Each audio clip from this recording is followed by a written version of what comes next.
मित्रांनो, सेक्शन 4 या सेक्शन 4 मध्ये आपल्याला बघायचे की काही स्टेटमेंट ट्रू आणि फॉल्स असेल तर कंपाऊंड स्टेटमेंट आहे त्याची ट्रूथ व्हॅल्यू ट्रू येते की फॉल्स येते।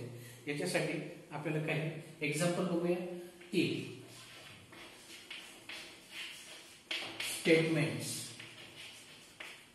P and Q are true and statements are yes, these are four statements, are false, then find truth value of following. Find truth value of following statements. त्यातलं पहिलं statement घेऊ समजा आपण P R Q and R हे statement आहे। मग याची truth value बघूया। P is given to be PQ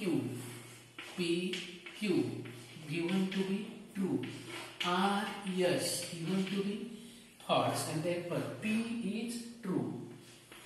Disjunction Q is also true and R and yes are false. I put their truth values, and therefore T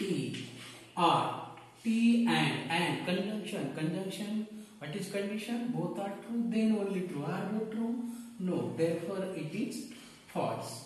Again, there is a condition of disjunction. For disjunction, what is the condition? Both are false, then only false. Here one is true, other is false. Therefore, given statement is true. In this way, we find the truth value of the given statement. One more example. Another example we take. See here, negation of P and in a bracket again negation of Q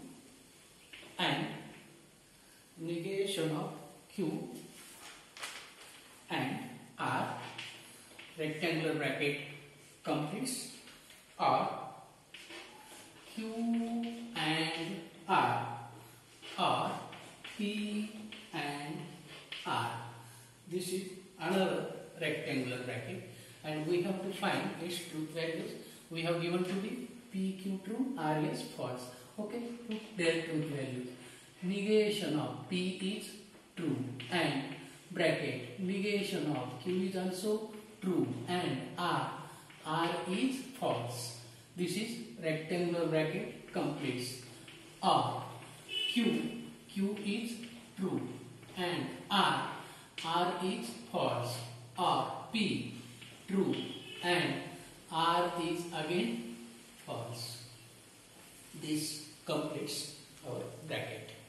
Then we know that negation of true is false, and again bracket negation of true false and false, bracket completes, or T and F for both. Here R is also false. T and F and ला दोन्ही true लागतात आहे का? नाही, म्हणून हा statement false. Middle sign disjunction और as it is again and false, same condition. Okay, then bracket here completes. Then F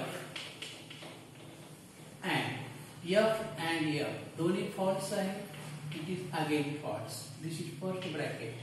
F or F again false, and therefore F and F again false or false. आणि R ला दोन्ही false असतील तर कसं असतं? false असतं. Therefore given statement is false. Okay, this is a truth value of the given statement. Truth value of the given statement.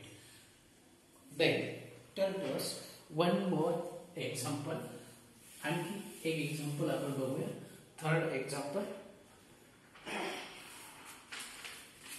P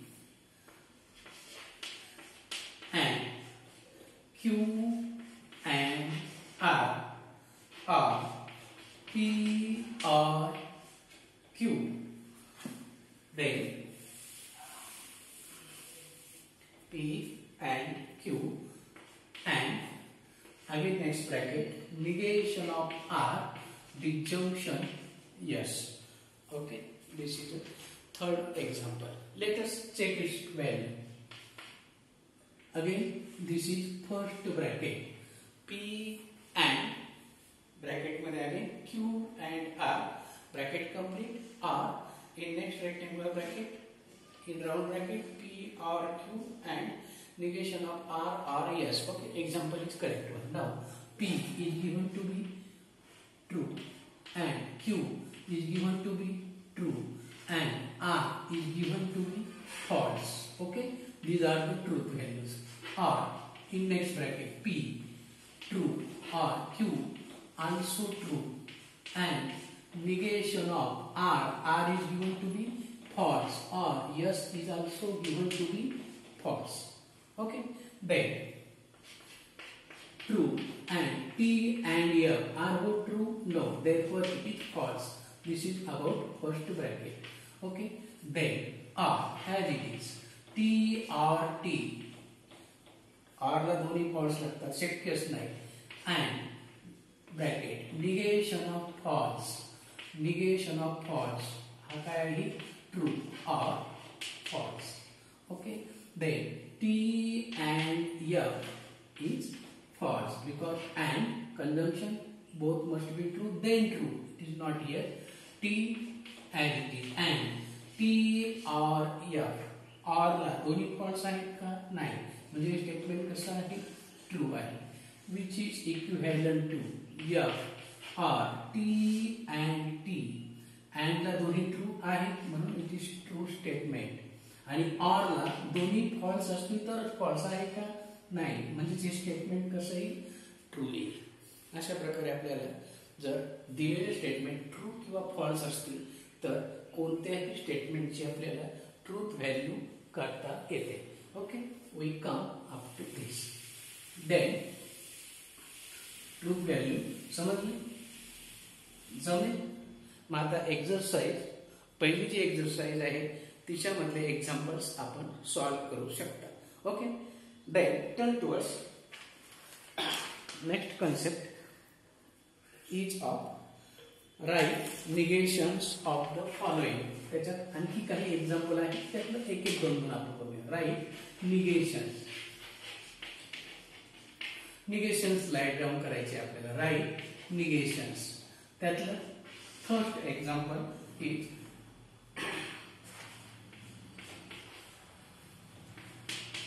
Tirupati. You know Tirupati Balaji is in Andhra Pradesh.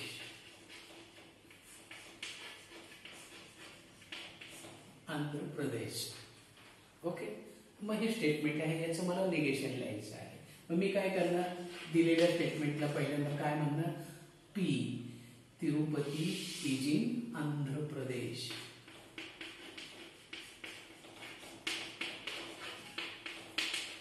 Is in Andhra Pradesh. मला याचं काय लिहायचं आहे negation लिहायचं आहे. मग कसं लिहायचं तर निगेशन लिहिताना काय काळजी घ्यायची एक नॉट वर्ड तुम्ही इन्सर्ट करू शकता किंवा दिलेल्या स्टेटमेंटच्या अगोदर प्री काय लिहायचं it is false that.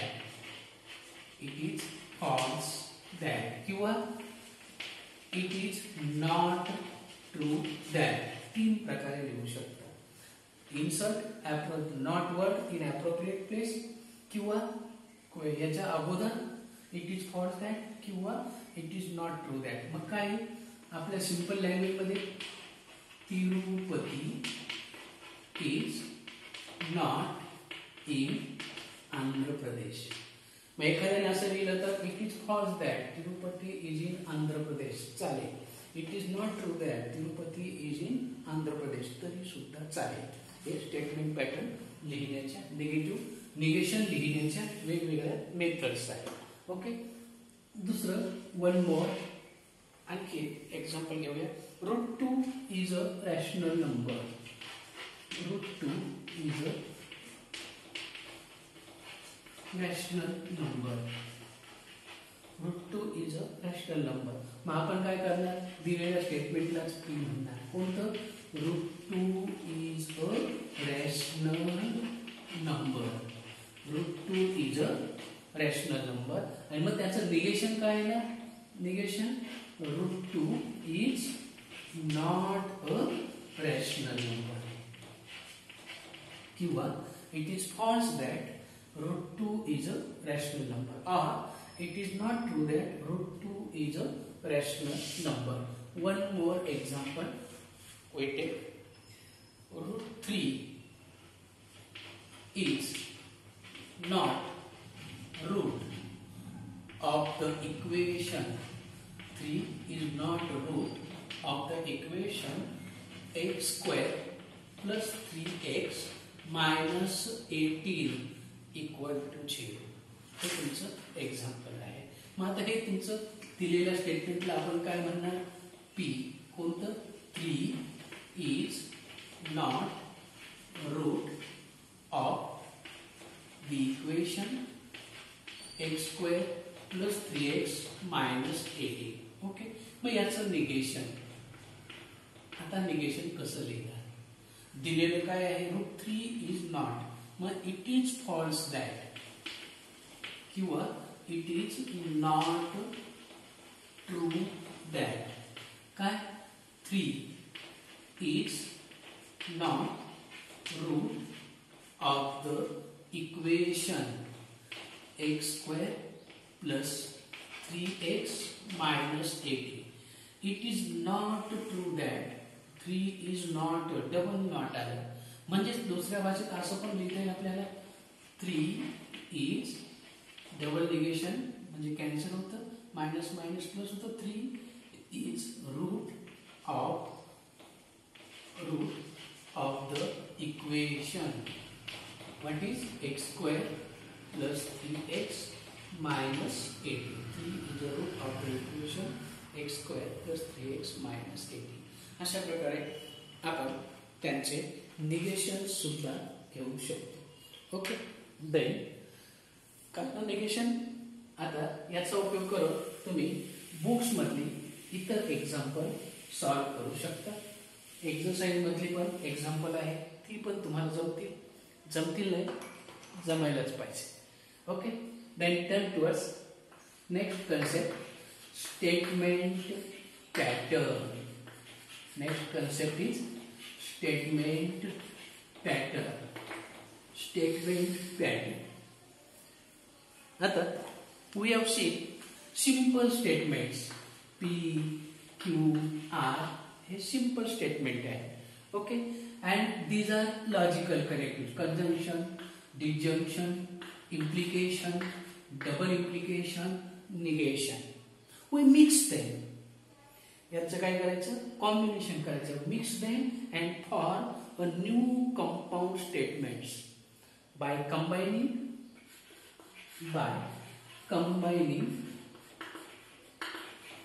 To और more statements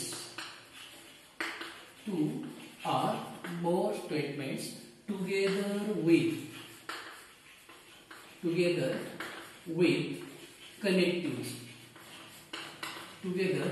with connectives, conjunction, disjunction, implication, double implication, negation. Some of them or all of them. Combining this, we construct new statement. कोणतं, कंपाऊंड स्टेटमेंट तयार होईल. कॉल्ड, याला म्हणतो आपण statement pattern. याला काय तयार झाला, हा स्टेटमेंट पॅटर्न तयार झाला. कसा तयार केला आपण, by combining more than two more than two simple statements together with connectives and we construct a new statement, त्याला म्हणतो आपण स्टेटमेंट पॅटर्न. हा स्टेटमेंट पॅटर्न दाखवायचा कसा, तर हा denoted by capital letters P, Q, R, S1, S2 in this language. अशा प्रकारे हा स्टेटमेंट पॅटर्न दाखवता येतो. ओके, म्हणजे आपण जास्त एकापेक्षा जास्त वाक्य एकापेक्षा जास्त कनेक्टिव्ह आपण करेक्ट केले तर तुम्हाला जो तयार होतो तो स्टेटमेंट पॅटर्न तयार होतो. मग आता हा स्टेटमेंट पॅटर्न उदाहरणार्थ याचं एक्झाम्पल घ्यायचं ठरलं तर P implies negation of Q and R. हा स्टेटमेंट पॅटर्न आहे. काय आहे, काही कनेक्ट सिंपल स्टेटमेंट्स आहेत, काही कनेक्टिव्ह आहेत, कंबाईन केले. Second P double implication negation of P or Q. हा दुसरा statement pattern. More than two simple statement, हे टू सिंपल स्टेटमेंट्स आहेत, त्यांचे कनेक्टिव्ह वेगवेगळे वापरले आणि नवीन तयार झाला याला म्हणतो आपण स्टेटमेंट पॅटर्न. ओके, मग आता हा स्टेटमेंट पॅटर्न आपल्याला पुन्हा स्टेटमेंट पॅटर्नच्या ट्रूथ व्हॅल्यू चेक करायची आहे. मग आता truth value of a statement pattern. Truth value म्हणजे आता ट्रूथ व्हॅल्यू मध्ये आपल्याला काय करायचं माहितीये का, हा स्टेटमेंट पॅटर्न ट्रू आहे की फॉल्स आहे हे ठरवायचं आहे. मग आता स्टेटमेंट पॅटर्न आहे, आपल्याकडे समोर स्टेटमेंट नाही, सिम्बॉलिक फॉर्म आहे. मग याचा ट्रूथ व्हॅल्यू साठी आपल्याला टेबल बनवावा लागतो, ट्रूथ टेबल. त्याच्यामध्ये काय येतो, ट्रूथ टेबल. टेबल म्हटला की पहिला येतो, पहिला क्वेश्चन आहे नंबर ऑफ रोज किती येते, आणि दुसरा क्वेश्चन आहे नंबर ऑफ कॉलम किती बाय कितीचा टेबल बनवायचा, कॉलम किती घ्यायचे, रोज किती घ्यायचे. त्याच्यासाठी पहिला कन्सेप्ट आहे नंबर ऑफ रोज. तर number of rows equal to number of simple statements.